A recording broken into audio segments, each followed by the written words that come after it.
નમસ્કાર નમસ્કાર નમસ્કાર વિદ્યાર્થી મિત્રો, આપ સર્વે વિદ્યાર્થી મિત્રોનું સહૃદય હાર્દિક હાર્દિક હાર્દિક સ્વાગત છે આપણી મનપસંદ યુટ્યુબ ચેનલ ગુરુ જ્ઞાન શાળાની અંદર. મિત્રો તો મિત્રો આજે આપણે ધોરણ 7 વિષય વિજ્ઞાન ચેપ્ટર નંબર 13 નું મિત્રો આપણને ખબર દૂષિત પાણીની વાર્તા નું સ્વાધ્યાયનું સંપૂર્ણ સોલ્યુશન આપણે કરવા જઈ રહ્યા છીએ.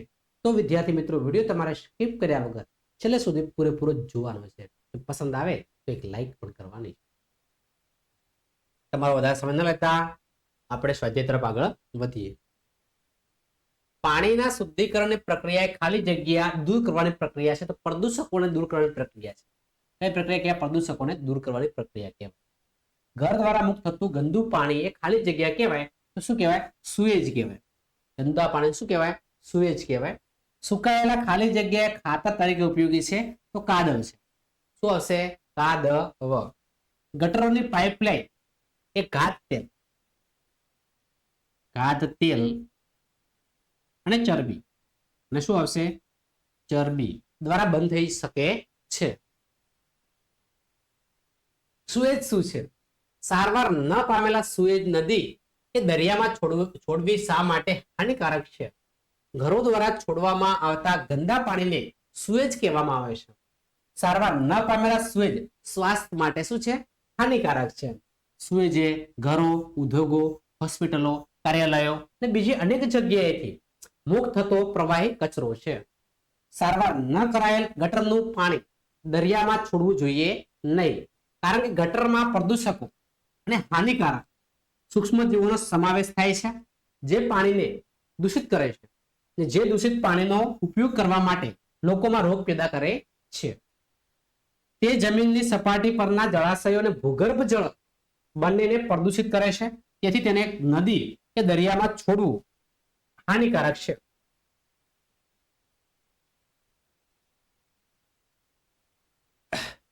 નંબર 3 છે તેલ અને ચરબીયુક્ત પદાર્થો ગટરમાં શા માટે ન છોડવા જોઈએ? સમજાવો. તેલ અને ચરબીયુક્ત પદાર્થો ગટરમાં નાખવામાં આવે તો તે ચીકાશવાળા હોવાથી પાઇપમાં જામી જાય છે. વળી તેની સાથે માટી કે કચરો પણ જામી જાય છે. આથી ગટરમાં પાણી વહેવામાં રૂકાવટ પેદા કરે છે અને પરિણામે ગટરો શું થઈ જાય છે? બ્લોક એટલે જામ થઈ જાય છે. પરિણામે ગટરોમાંથી ગંદુ પાણી ઉભરાય છે. અને તેલ અને ચરબીયુક્ત પદાર્થો ગટરમાં છોડવા જોઈએ નહીં. ગંદા પાણીની સારવાર દરમિયાન શુદ્ધિકરણ માટેના જુદા જુદા તબક્કાઓ સમજાવો. તો ગટરમાં ગંદા પાણીને બાસ્કીન એટલે કે આંતરિક ફિલ્ટર માંથી પસાર કરવામાં આવે છે. અને આથી મોટી વસ્તુ જેવી કે ચીથરા, લાકડીઓ, પ્લાસ્ટિક પેકેટ, હાથ રૂમાલ વગેરે દૂર કરી શકાય છે. પછી ગંદા પાણી ટાંકામાં લઈ જવામાં આવે છે અને પાણીના પ્રવાહની ઝડપ ઓછી કરી દેવામાં આવે છે. રેતી છે, કાંકરી છે, પથ્થર છે વગેરે અસાધિત થાય છે. ત્યારબાદ પાણીને મોટા ટાંકામાં લાવવામાં આવે છે. ટાંકો મધ્ય ભાગ તરફ ઢળેલો હોય છે. તે ભાગમાં મળ જેવા નકામા ઘન પદાર્થો તળિયે બેસી જાય છે અને તેને સ્કેપર દ્વારા વારંવાર દૂર કરવામાં આવે છે. કાદવ કહેવાય છે. પાણી પર તરતા તેલ કે ચરબી જેવા પદાર્થોને સ્ટીમર દ્વારા દૂર કરવામાં આવે છે. આ પ્રક્રિયા પામેલ પાણીને સ્વચ્છ પાણી કહેવામાં આવે છે. બરાબર. તો આ પાણી કેવું છે? સ્વચ્છ પાણી છે. જે સ્કેપર દ્વારા દૂર કરેલા કાદવ ને અલગ ટાંકામાં લઈ જવામાં આવે છે અને ત્યાં અજારક બેક્ટેરિયા જેવું વિઘટન કરી બાયોગેસ ઉત્પન્ન કરે છે. શુદ્ધિકરણ પામેલા પાણીના એરેટર દ્વારા હવા ઉમેરવામાં આવે છે. તેમાં જારક બેક્ટેરિયા વૃદ્ધિ પામી મળ, ખોરાકનો કચરો, સાબુયુક્ત કચરો અને બીજા અનિચ્છનીય પદાર્થનું વિઘટન કરે છે. અમુક કલાકો પછી નિલંબિત બેક્ટેરિયા ટાંકામાં તળિયે એકઠા થાય છે. તેને ક્રિયાશીલ કાદવ કહેવામાં આવે છે. ત્યારબાદ પાણીને ઉપરથી દૂર કરવામાં આવે છે અને ક્રિયાશીલ કાદવમાં 97% શું હોય છે? પાણી હોય છે. અને પાણીને રેતી, સુકવણી, પથારી અથવા મશીન દ્વારા દૂર કરવામાં આવે છે. સુકાયેલા કાદવ ખાતર તરીકે વપરાય છે અને પ્રક્રિયા પામેલા પાણીમાં ખૂબ જ ઓછા કાર્બનિક પદાર્થો, નિલંબિત દ્રવ્યો હોય છે અને તેને સમુદ્ર, નદી અથવા તળાવ, જમીન પર છોડવામાં આવે છે. અને કુદરત ફરીથી તે શુદ્ધ કરે છે અને કેટલીક વાર પાણીને મુક્ત કરતા પહેલા જંતુરહિત બનાવવા માટે ક્લોરીન અથવા તો ઓઝોન જેવા રસાયણ ઉમેરવામાં આવે છે. કાદવ એ શું છે? કાદવ એ શું છે અને કેવી રીતે સારવાર શુદ્ધ કરાય છે? તો ગટર પ્રક્રિયા કરતી વખતે મળ જેવા ઘન કચરો તળિયે સ્થિર થાય છે. આ પ્રક્રિયાને શું કહેવાય છે? કાદવ કહેવામાં આવે છે. તો એને આપણે વાત કરીએ તો કઈ દૂર કરી શકાય. વેસ્ટ વોટર ટ્રીટમેન્ટ પ્લાન્ટ દ્વારા ગટરના ગંદા પાણીની શુદ્ધિકરણ પ્રક્રિયામાં ગંદા પાણીને બાર સ્ક્રીન માંથી પસાર કરી તેને અવસાદના ટાંકામાં લાવી રેતી કાંકરી દૂર કરવામાં આવે છે. ત્યારબાદ પાણીને મોટા ટાંકામાં લાવવામાં આવે છે. ટાંકાનો મધ્ય ભાગ ઢળતો હોવાથી મળ જેવા નાકામાં ઘન પદાર્થો અહીં એકઠા થાય છે. આને કાદવ કહેવામાં આવે છે અને સ્કેપર દ્વારા દૂર કરાય છે. પરીક્ષા માટે મોસ્ટ ઇમ્પોર્ટન્ટ છે. સ્કેપર દ્વારા દૂર કરાય છે. કાદવ ખાલી જગ્યાએ અલગ ટાંકામાં લઈ જવામાં આવે છે અને અજારક બેક્ટેરિયા દ્વારા તેનું વિઘટન કરવામાં આવે છે. બેક્ટેરિયા ધ્યાન રાખજો, બેક્ટેરિયા તેમાંથી બાયોગેસ મેળવવામાં આવે છે અને બાકી રહેલા સૂકવી ખાતર તરીકે પણ વપરાય છે. પ્રશ્ન નંબર 6 છે સારવાર ન પામેલા માનવ મળ સ્વાસ્થ્ય માટે હાનિકારક છે, સમજાવો.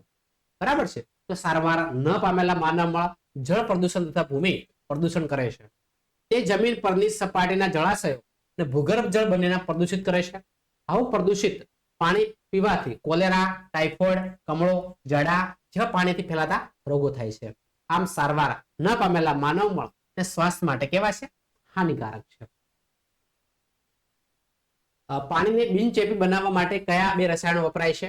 તો ક્લોરીન અને ઓઝોનનો ઉપયોગ કરીને પાણીને જંતુમુક્ત કરવામાં આવે છે. આ બે પ્રશ્નો પરીક્ષા માટે ખૂબ જ ઇમ્પોર્ટન્ટ છે. 2 પોઈન્ટ ક્લોરીન અને ઓઝોન. ઓઝોન એટલે કે O3. બેસ્ટ વોટર ટ્રીટમેન્ટમાં વપરાતા બાર્સ્ટીનના કાર્યો જણાવો. તો વેસ્ટ વોટર ટ્રીટમેન્ટ પ્લાન્ટમાં ગટરમાં ગંદા પાણીને બાર્સ્ટીનમાંથી પસાર કરવામાં આવે છે. તેના ઊભા સળિયા લાકડીઓ, પ્લાસ્ટિકના પેકેટ, ચીથરા, હાથ રૂમાલ જેવી વસ્તુઓને પસાર થતી અટકાવે છે. બાર્સ્ટીન વડે મોટા અને યંત્રોને નુકસાન પહોંચાડે તેવા કચરો અટકી જાય છે. સ્વચ્છતા અને રોગ વચ્ચેનો સંબંધ સમજાવો. સ્વચ્છતા અને રોગ એકબીજા સાથે સંકળાયેલા છે, કારણ કે સ્વચ્છતાનો અભાવ બીમારી તરફ દોરી જાય છે અને સારી સ્વચ્છતા પદ્ધતિઓને રોગોને અટકાવે છે. સારી સ્વચ્છતા જાળવવાથી રોગો ફેલાવાની શક્યતા ઘણી ઓછી રહે છે. ગટરના ગંદા પાણી ગટરમાંથી બહાર આવે તો મચ્છર, માખીઓ અને કીટકોને ઉપદ્રવ વધે અને ગંદકી ફેલાય છે. અને પાઇપ તૂટવાથી પીવાના પાણીમાં ગટરના ગંદા પાણી ભળવાય તો કોલેરા, ટાઇફોઇડ, કમળો, જડા જેવા પાણીથી થતા રોગો થાય છે. સ્વચ્છતા ન જળવાય તો રોગો થવાથી શક્યતા વધે છે. આમ સ્વચ્છતા અને રોગો વચ્ચે સંબંધ છે. તો મિત્રો સ્વચ્છતા અને સંદર્ભમાં જાગૃત નાગરિક તરીકે તમારો ફાળો જણાવો તો જોઈ શકો છો મિત્રો.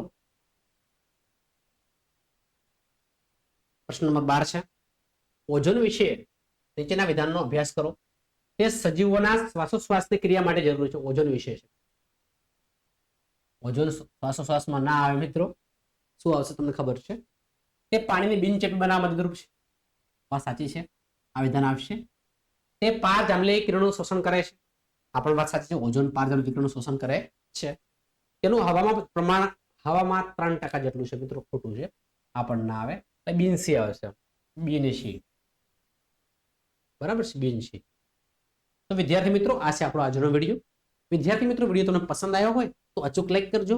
ચેનલ પર નવા હોય અને ચેનલને હજુ સુધી સબસ્ક્રાઇબ ન કરી હોય તો ચેનલને અચૂક સબસ્ક્રાઇબ કરજો. બાજુમાં આપેલા બેલ આઇકનને પણ પ્રેસ કરજો, જેથી કરી આવનારા વિડીયો નોટિફિકેશન આપ સૌ વિદ્યાર્થી મિત્રોને મળતી રહે. ફરી મળીશું નેક્સ્ટ વિડીયોમાં. ત્યાં સુધી આવજો. જય હિન્દ, જય ભારત.